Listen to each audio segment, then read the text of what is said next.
first I would like to say that I'm speaking not for myself, but as a follower and helper and representative of the Honorable Elijah Muhammad, who is the spiritual head of the fastest growing group, religious group, of black people here in the Western Hemisphere. When we give our views, we don't give them as a civic group, we don't give them as a political group, but we give them primarily as a religious group. And any solution that we forth, we absolutely feel that it's a religious solution rather than a political solution.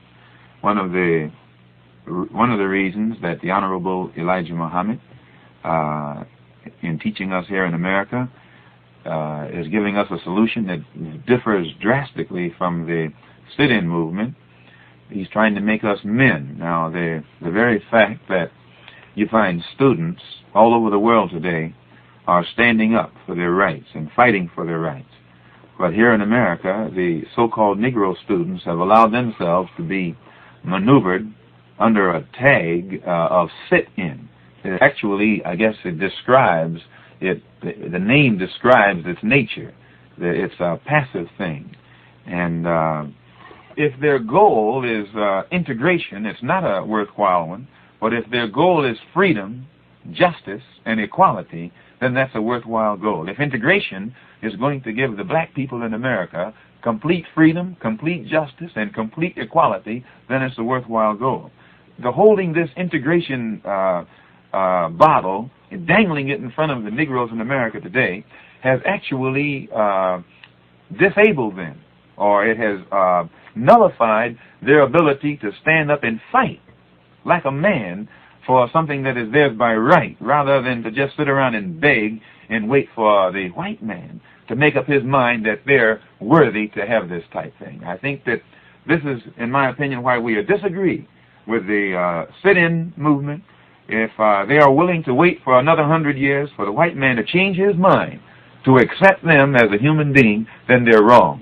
But if they're willing to lay down their life tonight or in the morning in order that we can have what is ours by right tonight or in the morning, then it's a good movement. But as long as they're willing to wait for the white man to make up his mind that they are qualified to be respected as human beings, then I'm afraid that all of their waiting and their planning is for naught.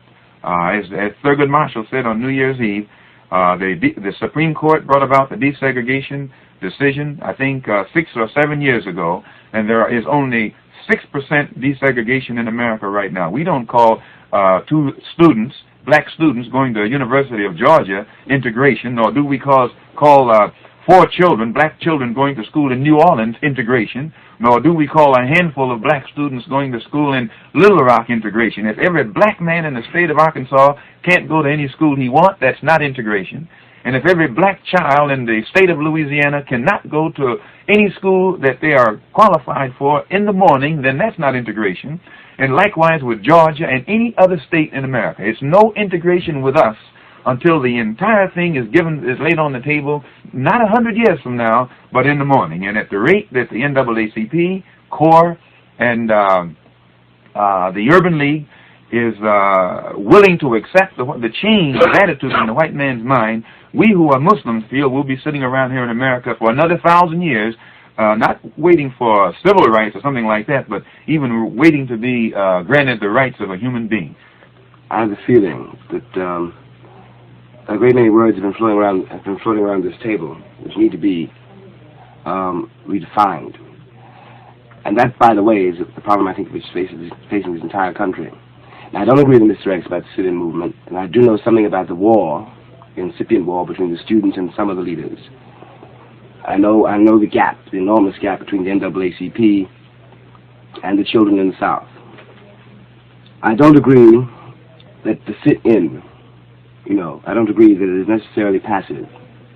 I think it demands a tremendous amount of power in one's personal life and in terms of political or polemical activity, sometimes to sit down and do nothing or seem to do nothing.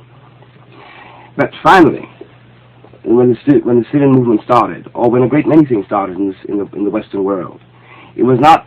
I think it had a great deal less to do with equality than it had to do with power. And I do think we have to decide what we want. Now, what has happened in the world in relation to black people is not the white people who suddenly change or become more conscious of a black man's humanity. What has happened is very simple. This is the white power has been broken, and this means, among other things, that it is no longer possible for an Englishman to describe an African and make the African believe it. It is no longer possible for a white man in this country to tell a Negro who he is and make the Negro believe this. The controlling image is absolutely gone. Now, it seems to me the responsibility which faces us then, the question which faces us, which faces me in any case, is, since there is a distinction between power and equality, there is a distinction between power and freedom. And I know that in terms, for example, of Africa, that an African nation cannot expect to be respected unless it is free. I know that unless it has its political destiny in its own hands, which is what we mean by power, there is no hope that the English will deal with an African nation they will deal with an African nation as a subjugated nation as long as it is in fact subjugated. That is not quite the same situation that we face here in America as American Negroes. I can see that I might very well, for one reason or another, leave this country tomorrow and never come back. But this will not cease, I will not cease to be an American Negro for this reason. And the history of our history in this country is something that I think we have to face, especially since we're demanding that white people face it. And whether I like it or not, whether you like it or not, this issue about integration is a false issue because we have been integrated here ever since we got here. I am no longer a pure African. There are no pure Africans in this country. The history which has produced us is something which, in any case, we're going to have to deal with one of these days. Now, I think it is a mistake to pretend this issue did not happen. What we're arguing about, I think, one of the things, in any case, I think I would be arguing about, is the effect of this on the Negro world and the great divisions in it, so that it does, in fact, range from people who imagine they are white, who never talk to Negroes, to people who imagine that if they can make a buck, they will somehow beat the system, to homeless and demoralized black boys and girls who don't know where to go. The issue, it seems to me, the reason that the civil movement is important, the reason this whole ferment is of such importance, is not that I want anybody's cup of coffee, or even to go, particularly to anybody's school. It is because the country cannot afford to have, as it has at this moment, millions of black boys and girls in various ghettos all over the country, either perishing literally, or perishing, I must say, finally, with the kind of demoralization and bitterness and hatred, which can, after all, blow this country wide apart. The importance, in my mind, of the Muslim movement, in conclusion, is that it is the first time, I think, in the history of this country that a Negro audience, a Negro laborer, a Negro schoolboy has heard his own condition described without anybody trying to flinch from it. It is very different from hearing a speech by Roy Wilkins, in which, one is told in one way or another that tomorrow will be better. And I think this has a tremendous effect. This is the reason I think the Muslim speaker has so much power over his audience. It comes out of a failure in the Republic. This country has lied about the Negro situation for 100 years. And now what has happened is the lies are no longer viable, can no longer be accepted even when they make it told. And the country has waited so long that it does not know how to handle this. And it's created a moral vacuum. There's a moral vacuum in the Negro ghettos in the same way there's a moral vacuum in New Orleans, which is filled with desperate people. Now, I don't think that we can afford this.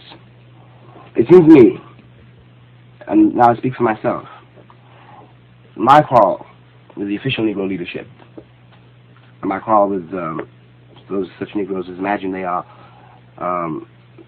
integrated or imagine they somehow escaped the Negro condition, is that they are not willing to do what I think is absolutely essential. One has got to re-examine the basis, the standards of this country, which not only afflict black people, they afflict the entire country.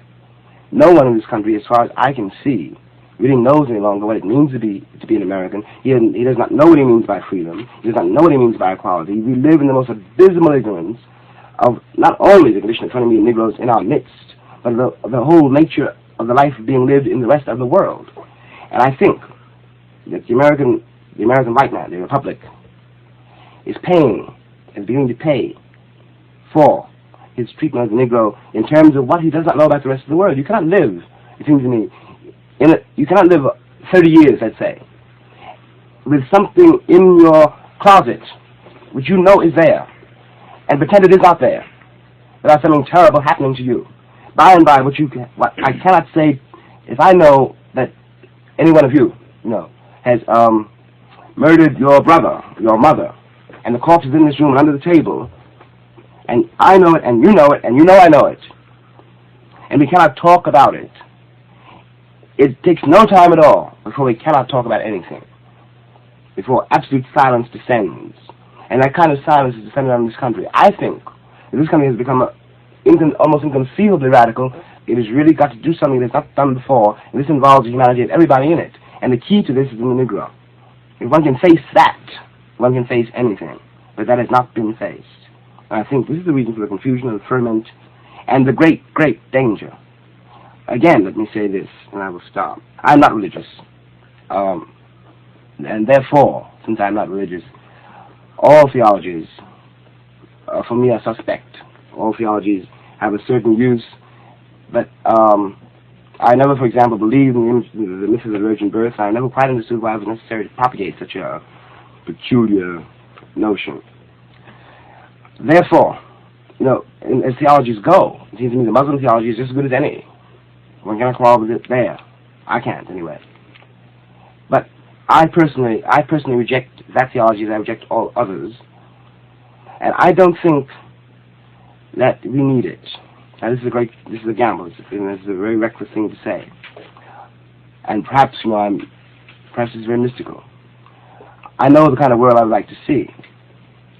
I would like to think of myself as not needing to be supported by a myth. I would like to think of myself as being able to face whatever it is I have to face as me, dealing with what I have and what there is, without having my identity dependent on something which finally has to be believed, which cannot be tested. This is why one is converted to a religion, I think that there's something very dangerous in it. What I would like to see, and maybe we'll never live to see it, is a world in which these things are not necessary, which I will not need to invent, in effect, a heritage and a history that can deal with the one I have, and will not need, in order to deal with the rest of the world, will not need to feel superior to them, but simply be a part of them. And it seems to me this may happen. I'll never see a world in which there are no blacks, there are no whites, where it does not matter. Because as long as it does matter, and it doesn't matter who is wearing a shoe, the confusion will be great and the bloodshed will be great. Well, I, as a black man, and proud of being a black man, I can't conceive of myself as having any desire whatsoever to lose my identity. I wouldn't want to live in a world where none of my kind existed. And I do think that the Negro, American so-called Negro, is the only person on earth who would be willing to lose his identity in what you might call a new product. I heard one fellow say one day that there eventually intermarriage and intermixing would take place on such a vast scale that it would produce a chocolate-colored race. And Martin Luther King was in a televised discussion, with a white newspaper man. I saw it on the television a couple months ago. And this white newspaper man put this to him. He pointed out that he's proud of his white race. He's proud of what he is. He's proud of his racial characteristics to the extent where he has no desire to lose it by mixing with any other race. And the thing that he said he couldn't understand was why the so-called Negroes don't have the same racial pride that whites have in trying to retain their characteristics. And Martin Luther King never answered him, although he should have answered him. I think that it is disastrous for the black people in America to reach the point where their racial pride disappears, and they don't care whether their blood is mixed up with someone else's. I think that also one of the things that brings this about, as the Honorable Elijah Muhammad teaches us, the very fact that you have to refer to the black man in America as a Negro shows you that right there something is wrong. An African doesn't accept this term Negro, and you find they teach us in the educational system of this country that Negro is a Spanish word that's supposed to mean black. Yet when you find the black people who live in Spanish-speaking countries of South and Central America, they don't accept the word Negro to identify themselves. No one allows himself to be classified under the word Negro but the black man here in America who is a descendant of the slaves. And very seldom is it ever applied to anybody but the black man here in America who is the descendant of the slaves. When you ask a man his identity, he should use a word that connects him with a culture. If you ask him his nationality, it should connect him with a nation. Like if I ask a man his nationality and he says German, that connects him with Germany. Or if he says, even if he says German American, it still connects him with having originated. His family, his history has originated in Germany. If he says he's French American, it connects him with France. But when you ask the black man in America and he tells you Negro, he doesn't put any other he doesn't put any other country up front in front. He puts American Negro, or he'll just say Negro. This doesn't identify him. And usually when you find a man who calls himself a Negro, he can't tell you what language that he spoke before he came to this country. It's of no consequence, no interest. He believes that prior to coming here, he was a savage in the jungle, and therefore he had no language, and this justifies his lack of knowledge concerning that mother tongue today.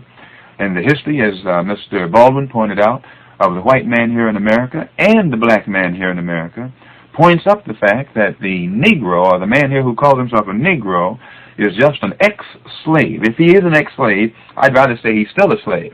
But he's wearing his slave master's name, the name that was given to him during slavery. He's speaking the language of the man who made him a slave because he has no knowledge of his own tongue. He only knows the history, his own history, as taught to him by his former slave master, who purposely hid from him his own history to make him think that he was an inferior being before being brought here. And Mr. Muhammad teaches us that until the black man here in America is connected or reestablished or given some knowledge of his existence prior to coming here to America, his own appraisal of himself will be so low that he'll actually think that the white man is doing him a favor to let him be here in America no matter what his status is. And he also, and this is one of the reasons today why he fights so hard, some of them, to sit down next to the white man. They actually think that the white man is the personification of perfection, and whenever they're allowed to go live in his neighborhood or sit in his restaurant or mingle or socialize with him, that they have attained, that they have made progress. But when they go back and study the history of their own people and the accomplishments of their own people, the civilizations and cultures, black civilizations and black cultures that existed in Africa at a time when the whites in Europe were living a cave-like existence, then immediately their appraisal of themselves begins to go higher. And they don't think that to beg somebody to mingle with them in this country is any kind of progress whatsoever. And I would like to say one more thing, too, on that nonviolent thing, that the black man in America is the only one who is encouraged to be nonviolent, or the black man in Africa, or the black man in Asia. Never do you find white people encouraging other whites to be nonviolent. Whites idolize fighters. They idolize the Hungarian freedom fighters who came to this country and right now can work on jobs that the sit-in students can't get, can live in neighborhoods that the sit-in students can't live in, and can go into public places that the student sit-ins can't go, because they are fighters. Everyone loves a fighter. They respect the fighter.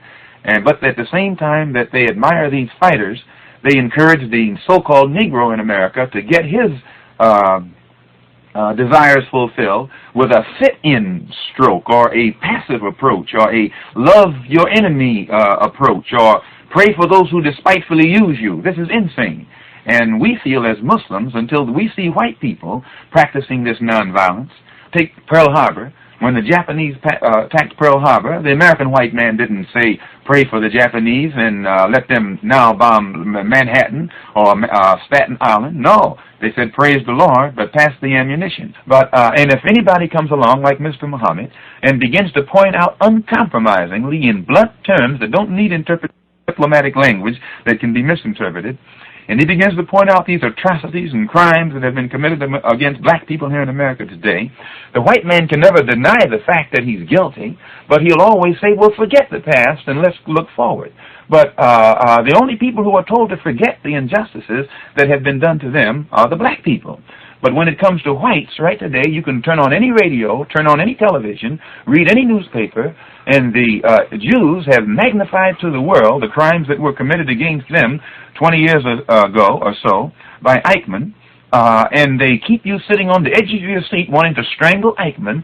It's almost like a hate Germany campaign, but yet the Jews are never accused of teaching hate because they remind the world of the crimes that were committed against them. But when the black man here in America begins to stand up and speak about the crimes that are committed against him throughout America every day, no let up, just different forms, immediately a black man who dwells on that is considered a racist, considered an extremist, or considered someone who is advocating a doctrine that will bring about violence and bring about a deterioration in the so-called good relations that are supposed to be developing between black and white in this country.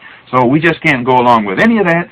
And I think that this is the thing that the white people of America should realize, that Mr. Muhammad's teaching, and it's spreading, so you have to deal with it. Mr. Muhammad's teaching doesn't teach the black man to wait for the white man to change his mind. Mr. Muhammad's teaching is changing the black man's appraisal of himself. And as soon as the black man undergoes a reappraisal of himself and realizes that he's a man too, he says to himself, why should he wait for the Supreme Court to give him what a white man has when he's born? Why should he wait for the Congress or the Senate or the President to tell him that he should have this, when if he's a man the same as that man is a man, he doesn't need any President, he doesn't need any Congress, he doesn't need any Supreme Court, he doesn't need anybody but himself to bring about that which is his, if he is a man.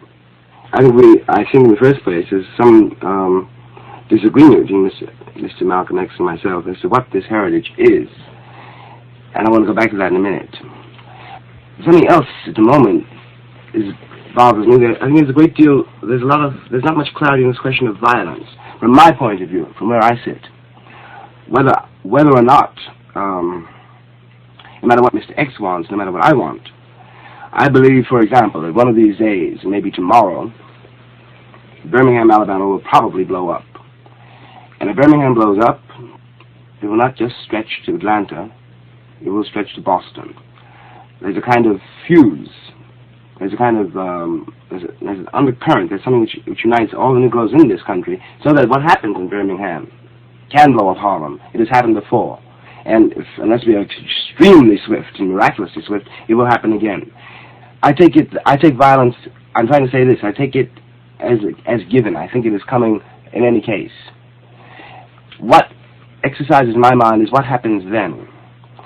In the first place, this country, in this position in the world now, this extremely precarious position in the world now, the situation of the Negro here is different from that of the Jews in Germany, let us say, 20 or 30 years ago. In that, if Birmingham should blow up, if they should really erupt in America this week, really real racial violence, it would have repercussions all over the world.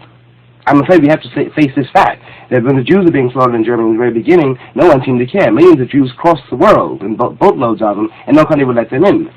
But the American Negro has something working for him in this context, or the country has something working against it, which I don't think he can afford. But I want to get back to this question of identity, because it seems to me this is really where all the questions are. Mr. Malcolm X disagrees with the word Negro, and I can see his point. I confess it doesn't at the moment much interest me, but that may be my fault.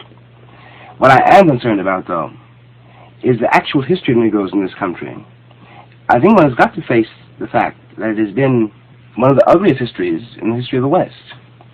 But as one can face this fact, there is another fact which I think one has got to face, which is also one of the most remarkable histories that we know of.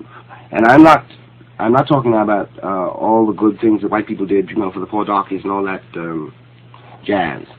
I'm talking about the effect of this experience on the people who underwent it, the masters and the slaves, what it did to them. I would be a very different person if I were not the descendant of a slave. In fact, I am the descendant of a slave. This is one of the things I have to deal with because it is true. And I don't think that it has to be a badge of shame. Negroes are not the only slaves. We are not the only descendants of slaves. I can't eliminate one half of my ancestors. My grandmother was raped, let us say. This is a fact I have to face. This means that I'm no longer a pure African, and that my relationship to white people is not that of a Congolese to Belgium, and cannot be, no matter how hard I try to make it that. My relationship to white people is dictated by my mother's relationship to them, my father's, by the fact that my grandmother nursed children who grew up to lynch her children, that my father's fathers were always under the heel of some benevolent white man, and the whole myth of this experience has come into being in the country, which is at its highest seen in Faulkner and at its lowest seen in Margaret Mitchell. Now, I don't think that we can be liberated from this history until we are willing to deal with it, and this means that I have to deal with it as well as any white man in the country has to deal with it. There's really too much and too little to say. What is the issue here? Malcolm X wants us to act like men, and it seems to me, one of the things that I object to here, I don't think that the fact that white people have done what they have done, Patrick Henry is not one of my heroes. I'm sorry. Most of the American heroes have never been in my Hall of Fame. I don't see any reason for me, at this late date, to begin modeling myself on an image which I've always found, frankly, to be mediocre and not a standard to which I myself could repair. I don't think that black men now should be, because white men have committed these crimes, that black men should do the same thing. I think that there is something absolutely insidious, even if I cannot make this absolutely clear, there's something, to my mind, always terribly insidious in the whole question of race. The white man's racial characteristics, of which the white man claims to be so proud, have reduced him in this country to incredible levels.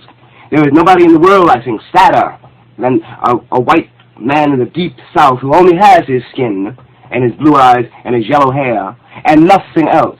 I don't think that I want to go through the world, and I will not encourage my nephew to begin to go through the world only armed with the color of his skin. The only thing that really arms anybody when the chips are down is how closely, how thoroughly he can relate to himself and deal with the world, yes, as a man, you know.